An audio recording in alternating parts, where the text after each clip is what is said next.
Hello বন্ধুরা, কেমন আছো তোমরা সবাই? আশা করি অনেক অনেক ভালোই আছো। আর তোমাদের ভালোবাসায় আমিও অনেক ভালো আছি, কারণ তোমরা আমাকে যে পরিমাণে ভালোবাসা দিয়েছো এবং সাপোর্ট দিয়েছো তা আমি কোনোদিন ভুলতে পারবো না। তাই তোমাদেরকে মজা দেওয়ার জন্য আবারও একটি নতুন গল্প নিয়ে হাজির হলাম। গল্পটি শোনার মতো আশা করি তোমাদের দাঁড়িয়ে যাবে এবং তোমরা হাতের কাজ করতে সবাই হেডফোন নিয়ে বসে যাও। যদি আমার গল্প শুনে মজা পাও তাহলে অবশ্যই আমার চ্যানেলটি সাবস্ক্রাইব করবে। তো চলো বন্ধুরা, আমরা কথা না বাড়িয়ে আসল গল্পে চলে যাই। আজকেই আমার বিয়ে হয়েছে। আমার বিদায়ের সময় মা আমাকে ডেকে বললেন, চামেলি, বিয়ের রাতে স্বামীকে তোর কাছে আসতে দিবি না, কারণ সে যদি তোর কাছে আসে তাহলে তাকে ছেড়ে দিয়ে দেবে। তাই মনে রাখিস তোর স্বামী যেন তোকে ছুতে না পারে। আমি অবাক হয়ে মায়ের দিকে তাকালে মা বললেন, শোনো, আপাতত যতটা পারিস স্বামীর থেকে দূরে থাকবি। কিন্তু মা, সে কি মানবে? কতদিন অপেক্ষার পরে মোহিত আমাকে পেয়েছে, তাই আমার কাছে না এসে সে কি মানবে? তারপরে মা আমাকে এমন কথা বললেন যে আমি কেঁপে উঠলাম। আমি বললাম, মা, তোমার আমাকে বিয়ে দেওয়া উচিত হয়নি। মোহিতের জীবন নষ্ট করার আগে তোমার একবার ভাবা উচিত ছিল। মোহিত যখন এই সত্যটা জানতে পারবে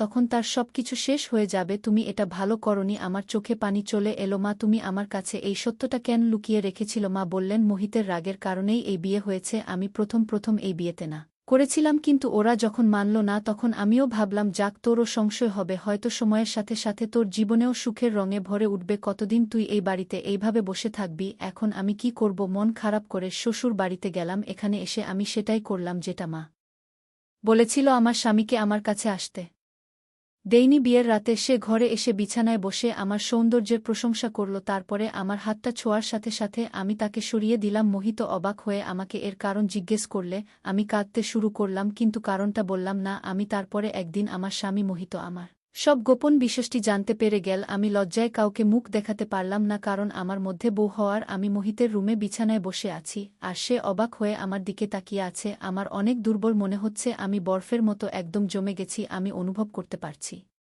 সামনে বসা আমার স্বামীর নজর আমার শরীরের দিকে। সে বলতে থাকল, কি বিষয় চামেলি, এই বিয়েতে কি তোমার মতো ছিল না? আমি চোখ তুলে তাকে দেখে অনেক কষ্টে চোখের পানি ধরে রেখেছি। আমার শরীরটা কেমন করছে। মোহিত আমাকে অনেক রাগী আওয়াজের কারণ জিজ্ঞেস করল, কিন্তু আমি চাইলেও আসল কারণটা বলতে পারছি না। সে আবার গম্ভীর কণ্ঠে আমাকে জিজ্ঞেস করল, চামেলি, তোমাকে কিছু জিজ্ঞেস করেছি তো? তার এমন আওয়াজ যে আমি আতঙ্কিত হয়ে অনেক কাঁদতে শুরু করি, কিন্তু আমার সামনের লোকটা মনে হয় প্রতিজ্ঞা করেছে যে সে উত্তর না পেলে আমাকে ছাড়বে না। মোহিত আবার চকণ্ঠে বলল, তোমার কান্না থামাও আর আমাকে বিষয়গুলোর কারণ বলো। তুমি যদি ভাবো তোমার এই কান্না দেখে আমি কোলে যাব আর আজ রাতে তোমার ধারে কাছে আসব না, তাহলে এই ভুল ধারণা তোমার মন থেকে বের করে নাও। এটা বলেই সে আমার কাপা হাতটা ধরল।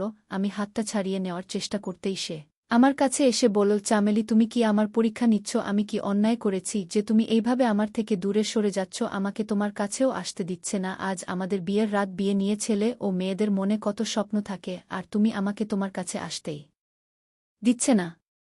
অন্তত আমাকে এর কারণটা বলো, হয়তো আমি তোমার সমস্যার সমাধান করতে পারব। চামেলি, আমি কোনো দেব না যে মেয়েটি আমার জন্য সব দিক দিয়ে ঠিক আছে। আমি কি কেবল তাকে দেখেই থাকব? আমি অনেক কষ্টে এই সময় পার করেছি। আমি সবসময় তোমার সাথে থাকার স্বপ্ন দেখেছি। আস্তে আস্তে মোহিতের কথা বলার ধরন নরম হয়ে উঠতে শুরু করে। সে আমার মুখের উপরে থাকা চুলের দিকে গরম গরম চোখে তাকিয়েছিল আর আমার শরীরটা কেমন যেন করেছিল। আজ তাকে যত কঠিন মনে হচ্ছে, তাকে থামানো আমার পক্ষে অনেক কঠিন, কিন্তু আমি অসহায়। আমার মা আমাকে যে কথা বলেছে তা যদি মোহিত জানত তবে আমাকে ছেড়ে দিয়ে দিত। মোহিত আমার মুখ দেখার জন্য একটি চেইন দিল। সেটা পরানোর সময় তার হাত আমার শরীরে পড়েছে আর আমার সব শরীর কেমন যেন করছে। আমি তাড়াতাড়ি তার হাতটা সরিয়ে দিয়ে আমিও পিছনের দিকে সরে এসে বললাম, মোহিত, আমাকে বোঝার চেষ্টা করো প্লিজ। আমাকে 1 মাস সময় দাও। আমি অনুনয় বিনা করেছিলাম, কিন্তু মোহিত কোনো কিছু শুনল না। সে কিছু শোনার মুডেই ছিল না। সে বলল, আমাকে কারণটা বলো, না হলে আমি অন্য কিছু করব। তোমার কাছ থেকে আমার অধিকার আদায় করে নিলেও তুমি আমাকে কিছুই বলতে পারবে না। সেও সম্ভবত প্রতিজ্ঞা করেছিল আমার কথা না শোনার। তো আমি জানতাম মোহিতের সাথে এই সম্পর্কটা আমার জন্য কি নতুন বিপদ নিয়ে আসতে চলেছে, কিন্তু আমি তাকে আটকাতেও পারছি না। যতই সে আমার কাছাকাছি আসছিল ততই আমার অবস্থা খারাপ হয়ে যাচ্ছিল। আমি এতটাই টেনশনে ছিলাম যে বিছানায় জ্ঞান হারিয়ে পড়ে যাই। মোহিত চামেলি চামেলি বলে ডাকছিল আর আমার হাত ধরে ডাকছে। হয়তো ওর ধারণা ছিল না যে আমি জ্ঞান হারিয়ে যাব। হয়তো আমি জ্ঞান হারিয়ে ফেলেছি, কারণ মায়ের সেই কথা আর তার উপর স্বামীর সেই দাবিগুলোর চাপ। আমি চাইলেও আমার স্বামীকে আমার কাছে আসতে দিতে পারিনি। এমন নয় যে আমার জীবনে অন্য কোনো পুরুষ ছিল। আমি মোহিতকে অনেক পছন্দ করতাম। এটাও নয় যে অতীতে আমার সাথে এমন কোনো ঘটনা ঘটেছিল যে আমার গোপন রহস্য ফাঁস হয়ে যাওয়ার ভয় পাব, কিন্তু আমার যে সমস্যা সেটা কম মেয়েদেরই থাকে। যখন জ্ঞান ফিরল তখন আমি হাসপাতালের বেডে, শাশুড়ি ও মোহিত আমার কাছে চিন্তিত হয়ে দাঁড়িয়েছিল। শাশুড়ি আমাকে কেমন মনে হচ্ছে সেটা জিজ্ঞেস করলেন। মহিলা ডাক্তার বললেন, এখনই একেবারেই ঠিক আছে, আপনারা চাইলে এনাকে বাড়িতে নিয়ে যেতে পারেন। তারা কিছুক্ষণের মধ্যে আমাকে বাড়িতে নিয়ে এলো। শাশুড়ি আমাকে আমার ঘরে রেখে বিশ্রাম নিতে বললে আমি বিছানায় শুয়ে পড়লাম। বিয়ে বাড়ির কারণে বাড়িতে অনেক অতিথিরা উপস্থিত ছিলেন। একসাথে দুটো বাবু দেন। মোহিতের দুটি সন্তানের কথা আমার মনকে কষ্ট দেওয়ার জন্য যথেষ্ট। আমার মা আমাকে যে সত্যিটা বলেছিলেন, আমি জানতাম আমি মোহিতকে এই সুখ কখনো দিতে পারব না। আর যেদিন মোহিত এটা জানবে সেদিনই হবে এই বাড়িতে আমার শেষ দিন। সে কখনোই আমাকে এটার সাথে মেনে নেবে না। তারপরে আল্ট্রাসাউন্ড করার সময় যেভাবে ডাক্তার একবার আমার মুখের দিকে একবার আল্ট্রাসাউন্ড স্ক্রিনের দিকে তাকাচ্ছিল, তাতে যেন আমার মন আমার শরীর থেকে বেরিয়ে যাচ্ছিল। আমার চোখ থেকে পানি পড়তে থাকল। আমি ডাক্তারকে অনুরোধ করলাম আমার স্বামীকে এই সম্পর্কে কিছু না বলার জন্য, কিন্তু তিনি বলতে থাকলেন আমাদের এই ক্ষমতা নেই, আর আমি না বললেও অন্য কোনো আল্ট্রাসাউন্ডের লোক এই কথা বলবে। তুমি বেশিক্ষণ লুকিয়ে রাখতে পারবে না, সবচেয়ে ভালো হয় তুমি নিজেই তোমার স্বামীকে সত্যিটা বলো। আমি তাকে অনুনয় অভিনয় করতে থাকলাম যে আমার সংসার শেষ হয়ে যাবে, কিন্তু হয়তো আমার কপাল খারাপ। রিপোর্ট মোহিতের কাছে পৌঁছে গেল। মহিলা ডাক্তার রিপোর্টটা দেখার সাথে সাথে আমাকে অবাক চোখে দেখতে থাকল, আর তিনি মোহিতকে আমার রিপোর্টের সব সত্যিটা বলে দিলেন। আমি পাথরের মতো বসে রইলাম। মোহিত আমার সত্যিটা জেনে গেছে। মোহিতের পরিবর্তন হয়ে যাওয়া চেহারা দেখে আমার জীবন বেরিয়ে যাচ্ছিল। বাড়ি যেতেই আমার শাশুড়ি যখন মোহিতকে আমার রিপোর্ট সম্পর্কে জিজ্ঞাসা করলেন, মোহিত বলল যে ডাক্তার এখনও কিছু বলেনি। আমি এই কথা শুনে কিছুটা সুখ অনুভব করলাম, কারণ শাশুড়ি জানলে আমাকে হাত ধরে বাড়ি থেকে বের করে দিতেন। আমি চুপচাপ আমার রুমে চলে এলাম। এখন অস্থিরতায় আমার মনটা বেরিয়ে যাচ্ছিল। জানি না মোহিত রুমে এসে আমাকে কি শাস্তি শোনাবে। মোহিত যখন রুমে এলো তখন তার চোখ লাল। আমার মনটা কেমন করছে, আমার চোখ থেকে অবিরাম পানি বয়ে যাচ্ছিল। সে এসে আমার কাছে বসে চুপচাপ কিছুক্ষণ আমার দিকে তাকিয়ে রইল। সে মুখে তো কিছুই বলল না, কিন্তু তার চোখ যেন অনেক কিছু বলছে, যে কেন তুমি আমার কাছ থেকে এত বড় একটা কথা লুকালে। আমার চোখ থেকে অবিরাম পানি ঝরতে থাকল। আমি নিজেকে ভাগ্যের হাতে ছেড়ে দিয়েছি। কিছুক্ষণ পরে মোহিত বলতে থাকল, শুধু একটা কথা বলো চামেলি, তুমি কি এটা আগে থেকেই জানতে? আমি নাতে মাথা নেড়ে বললাম, আমার মা বিয়ের রাতে আমাকে এই কথা বলেছিল, তাই আমি তোমাকে আমার কাছে আসতে দিতাম না, যাতে সত্যটা জানার পর তুমি আমাকে ছেড়ে না দাও। এই বলে আমি কাঁদতে থাকলাম। সে বলল, চামেলি তুমি এটা ভালো করনি।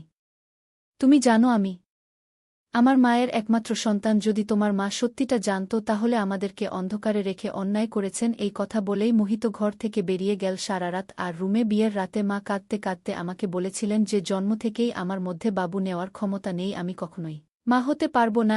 4 বছর থেকে 5 বছর পর্যন্ত আমার শরীর থেকে ময়লা বের হয়নি দেখে আমার মা টেনশনে ছিলেন। আমার 6 বছর বয়সেও যখন আমার শরীর থেকে ময়লা বের হয় না, তখন তিনি আমাকে একজন মহিলা ডাক্তারের কাছে নিয়ে যান, যেখানে আমার আল্ট্রাসাউন্ড হয়েছিল।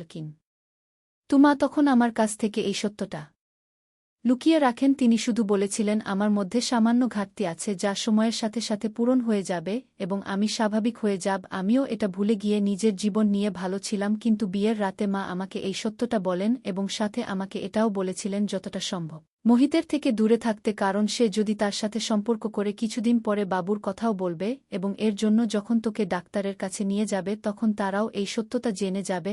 আর আজকে সেই দিনটি এসে গেছে। মোহিতের কাছে আমার রহস্য প্রকাশ পেয়ে গেছে। আমি অনেক কাঁদছিলাম, কিন্তু সে একবারও আমার চোখের পানি মুছিয়ে দিতে আসেনি। সকালেই বুঝতে পেরেছি আমাকে নিয়ে কি সিদ্ধান্ত হতে চলেছে। সকালে যখন ঘর থেকে বেরোলাম তখন মোহিত ওর অফিসে চলে গেছে। সারাটা দিন অন্যভাবে পার করছি। আমি বাড়িতে ফিরে এসেও ওর মুখে বিষণ্ণতার ছাপ। সে হাতের রিপোর্টগুলো নিয়ে শাশুড়ির সামনে রাখে। আমি ভয়ে শেষ হয়ে যাচ্ছিলাম, কিন্তু জানতে পারলাম আমার শাশুড়ি সম্পূর্ণ নিরক্ষর। তিনি বললেন, মোহিত আমি এসব রিপোর্ট কি বুঝি, এতে কি লেখা আছে সেটা আমাকে বল। মোহিত বল, মা আমি তোমাকে কখনো বংশধর দিতে পারব না। সন্তান হওয়ার সমতাই আমার নেই, আমার কোনোদিন সন্তান হবে না। এই বলে মায়ের শরীরে মাথা রেখে সে কাঁদতে থাকল। শাশুড়িকে ধরে আরও বল, দয়া করে আমাকে সন্তানের জন্য আর জিজ্ঞেস করবে না। আমি তোমাকে সবকিছু দিতে পারি, কিন্তু সন্তান কোনোতেই না। এসব শুনে আমার শরীরের রং পরিবর্তন হয়ে গেল। মোহিত সবকিছু নিজের উপরে নিয়ে আমাকে সবকিছু থেকে মুক্তি দিয়ে দিল। আমার শাশুড়িও কাঁদছেন, আর আমি অবাক হয়ে আমার স্বামীর দিকে তাকিয়ে রইলাম যে এটা পুরুষের কোনো রূপ যেটা মোহিতের রূপে আমার সামনে। আমার শাশুড়ি কিছুক্ষণ কান্নাকাটি করে তারপরে তিনি বললেন, চিন্তা করিস না, মোহিত অনাথ আশ্রম থেকে একটা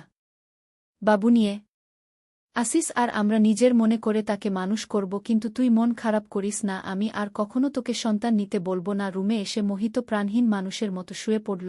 আমি তার কাছে গিয়ে তার পা ধরে কাঁদতে কাঁদতে বললাম, তুমি একই করলে আমার সমস্যাগুলো নিজের মাথায় নিয়ে নিলে। সে আমাকে হাত ধরে তার কাছে বসিয়ে বলল, স্বামী স্ত্রী একে অপরের অংশ এবং আমাদের নিজেদের সমস্যাগুলো মেনে নিতে হয়। তুমি তোমার সমস্যাগুলো আমারও সমস্যা এবং তোমার গুণ আমারও গুণ। আমি বলছি না যে এসব আমার কাছে সহজ ছিল, কিন্তু আমি তোমাকে ছেড়ে থাকতে পারব না, এইসবে তোমার কোন দোষ নেই। এই বলে মোহিত আমাকে ধরল। আমি পৃথিবীর সবচেয়ে ভাগ্যবান মহিলা যে মোহিতের মতো স্বামী পেয়েছি। আজ আমাদের বিয়ের ৫ বছর হয়ে গেছে, দিয়ারও বিয়ে হয়ে গেছে, আর সে সন্তানের জন্ম দিয়েছে। একটি ছেলে দিয়া আমাকে এবং মোহিতকে দিয়েছে। আমি আনন্দের সাথেই দিয়ার ছেলেকে নিজের করে নিয়েছি। এখন মোহিত এবং আমার শাশুড়িও অনেক খুশি ওই বাবুর জন্য। এখন মনে হচ্ছে আমাদের পরিবার পরিপূর্ণ। বন্ধুরা, আজকের ভিডিওটা এখানেই শেষ করলাম। অনেক কষ্ট করে ভিডিওটি আপনাদের জন্য বানিয়েছি। যদি ভিডিওটি আপনাদের ভালো লেগে থাকে তাহলে একটা লাইক করবেন এবং চ্যানেলটি অবশ্যই সাবস্ক্রাইব করবেন। এই আশা ব্যক্ত রেখে আপনাদের কাছ থেকে বিদায় নিচ্ছি। আমি দেখা হবে আগামীকালের নতুন কোনো ভিডিওতে। সে পর্যন্ত সবাই ভালো থাকুন, সুস্থ থাকুন। ধন্যবাদ।